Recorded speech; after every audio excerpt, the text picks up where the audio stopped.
Hey everybody, I am back. Hopefully you had a chance to kind of look at the lessons from earlier. We want to look at a couple of the questions, talk about how you get the answers, then you guys finish it up, and then of course check your answers. This is all out of the Kaplan book, of course. Um, so let's go ahead and jump into it. So we were talking about interpreting fiction, earlier today. So let's go into the passage questions and see how we break it down and what we need to look for in order to get the answer. So we're going to do, there were 4 questions. We just want to look at the first 2 just to kind of make sure you guys are starting off right. And then you finish it all off. And again, let me know if you didn't understand anything or we need to go back in and go one-to-one on anything. Question 1. How did Brentley Mallard generally feel towards his wife? He, A, has always loved her, kept her at arm's length, liked to play practical jokes on her, had cruel intentions toward her. And we've talked before, and it's so important to go ahead and read the question and the answer choices before you go into the passage. That's just to make it easier on you and you kind of know what you're looking for. So we're going to read a couple of just the first passage to see if we can kind of get an answer or an idea of what the answer should be. So it says, she knew that she would weep again when she saw the kind, tender hands folded in death, the face that had never looked saved with love upon her, fixed and gray and dead. Well, okay, so it looks like if she's going to cry when she saw kind, tender hands, that's usually meaning somebody nice. And she said the face never looked saved with love upon her. So that's telling me that the only way he looked at her was usually with a loving stare or gaze. I personally don't have to read any further. I'm pretty sure that the correct answer to this is going to be A. And again, that was based on those clues that I got from up here. Again, we talk inferences about it may not give you the exact answer, but it gave you enough information in the passage that you could conclude or come to the right answer. All right, let's look at number 2. It says, which details best express Josephine's vision of her future? Okay. A, that bitter moment. B, she wept again. C, spread her arms out in welcome. Or blind persistence. So again, we talking about Josephine. Not sure, because so far all I've read about or processed was about her loving husband. So now I kind of got to find out, okay, so how is she going to do, or what is going on with her? And it does not give me a specific paragraph to go to, because if it did, that's what I would do, but it didn't. So let's just read a little bit further. All right, let's see. But she was beyond that bitter moment, a long procession of years to come that would belong to her absolutely. Okay, so I'm getting into here that she's looking at the fact that, okay, her husband has died apparently, or that's the impression I'm getting so far. And now she's processing that she's going to be alone for the rest of her life. And she opened and spread her arms out to them in welcome. Okay, so she's opening her arms to welcome in the next chapter to me of her life by herself, her absolutely belonging to her absolutely, or so her alone, and she's opening her arms. So then for me, the process or the expression that I'm getting from her about her future would have to be C, that she spread her arms out in welcome.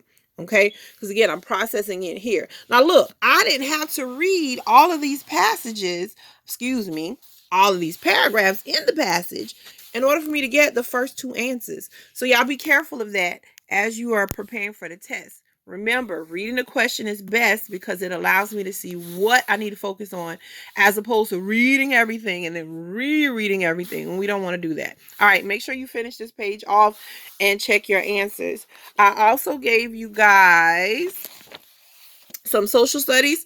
So we had social studies, analyze author's point, purpose, and viewpoint. That was lesson 3 under social studies practice. So just like what we just did, let's take a couple of questions. There were 4 in this one. Just want to look at a couple of them and see if we can process and get an answer. Now, remember, with social studies, it's really good to go ahead and have an idea of the time period because it kind of helps you with being able to answer the questions. But if you don't, you still can process, because it's still going to give you a great deal of information to get you through or answer the question. So here we go. Question 1 says, which of the following best describes the poster's use of the word victory? Now, we've talked about this before in class. Passages along with pictures or charts or graphs, whatever the question asks you to focus on, that's what you should focus on. Do not focus on the paragraph if it didn't ask you to focus on the paragraph. It asked specifically in this question, y'all saw that, for the poster. So I'm going to the poster, and that's the only thing I want to focus on. So in this poster, it said, will you have a part in victory? And again, at the bottom, a little bit closer, every garden is a munitions plant. There's even more here. I don't know if you guys can see that clearly, but if you have your book, it says,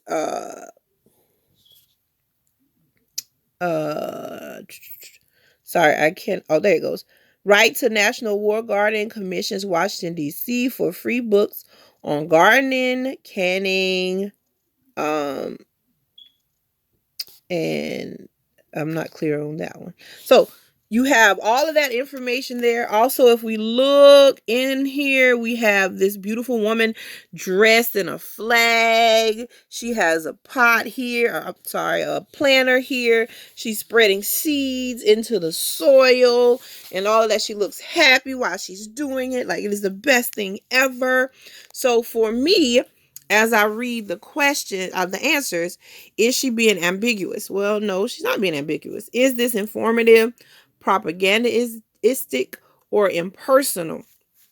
So somebody that's ambiguous is kind of like to me, trying to just kind of vaguish, like, you should see this, kind of arrogant type person to me. So I don't see that here. That doesn't show arrogance to me. Informative, now there is a great deal of information here, so informative would have been on the fence for me. I wouldn't have quite thrown it away. Propagandistic, well, do I see a propaganda going on? Well, I can see some propaganda, because she's in this American flag and you're making me feel like this is the best thing ever. So I can see a little bit of that. So I would keep that. Impersonal, no, this is not impersonal. I don't feel like you're away from me. I feel like you're drawing me in. So I don't feel impersonal at all. So it would have been between B and C for me. Now, what would have made me choose C, which is the correct answer, over B? And the reason why is actually the look of the woman really changed it for me. There is information here that tells me how to get in touch with the Washington, D.C., so I can get information on gardening. But then when you bring in this woman as looking like, oh, planting this garden is the best thing ever, and the seeds are flowing all across and it's going into the garden, and then you bring in every garden ammunition plant, you bring in all that information, you're trying to sell me on planting a garden. So then that to me brings in the propaganda piece. So that's what C would have been for me. All right. Let's see. Number 2, what is meant by the poster's caption? Every garden a munition plant. Every garden a munition plant. So we got war gardens require a great deal of time to cultivate. Yeah, that doesn't make sense. Along with the question, citizens who plant war gardens encourage a sense of community in their hometowns. Okay, because remember we said the poster was a little propaganda going on. So okay, I can see where that could possibly be in there. See, citizens who plant gardens help supply the war effort with essential resources. Okay, that sounds like that would definitely be an answer. And D, war gardens provide an excellent opportunity to learn about gardening, canning, or food drying. Nah, that doesn't to me look like what I want. Although that does happen, but doesn't for that caption. Because remember, we're focusing on the caption part. Doesn't work for me. So if I was narrowing this down, I would have narrowed it down between B and C. And then to figure out, okay, well, which one of these would have been a better answer, I would have gone with C. And the reason why is because, again, this poster was dealing with that whole helping, or the USA guard of woman dressed in the flag and victory and all of that. So it's giving me that sense that I'm helping out in the war, and I'm helping out our soldiers and all those things. So to me, C would make more sense because I'm helping the war effort if I'm planting this garden as opposed to just my community, my hometown. I feel like I'm helping on a broader scale. I'm helping everyone out. So again, quickies on those 2 pages. And again, please finish it off. Very important to get it finished. We also had lesson 4, which is still piggybacking on lesson 3. So I'm not going to go over those, but I will say go ahead and make sure that you try that page, and that you go back in. And then science, because I don't want to make the video too long. You guys are not going to watch me. All right, science was the last one, and that was express and apply scientific information. So we want to look at that in lesson 4. Again, just want to go over a couple of them just so you guys can see how we narrow down the answer. Things we talked about in class, been talking about in class. Finish the page, please. Try it all. Make sure you understand it. But here we go. So Jillian used one of the vats to test the rate of diffusion of liquid acetone in the process of osmosis. What did she most likely put on the 2 sides of the semi-permeable membrane in the vat? Okay. Was it side A, pure acetone, side B, sugar in a glass container submerged in acetone, B, a 50%? Okay, I'm not going to read all the rest of those. Y'all kind of got that, right? And those were your answer choices going on here. What's in A, what's in B, what's in A, what's in B. So what we got to do is figure out, well, what did she most likely put here inside A and then come out to get inside B? That's what we're looking at. What did she most likely put here? Because that's what it's asking us is about. What did she most likely put on the 2 sides? So we got to think about that as we go in. Probably going to need the information from here. Pretty sure. So just for time's sake, you guys, because we're running out of time. So if we read everything here, right? Take the time to read over everything, read it all, looked at it. I know I'm procrastinating, just kind of giving you a chance to kind of look through it.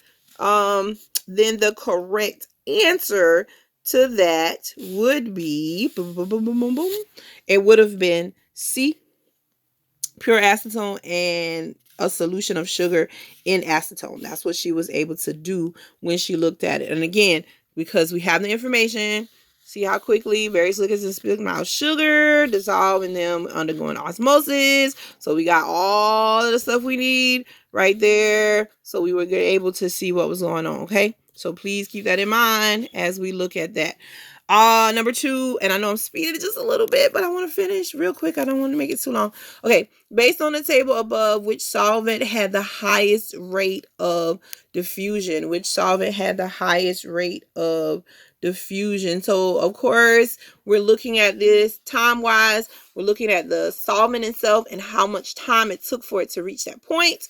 We notice all in the times there. So your chart reading. For this one, remember it says highest rate of diffusion, which means which one happened first, the fastest. And in this case, it would be formic acid. So it would have been D. That would have been the correct answer. Okay, I promised myself I was not going over 15 minutes. And I know it was the science. I rushed a little bit. But please try to finish everything. Let me know. Call, text me, everything. So I'll know how you guys are doing.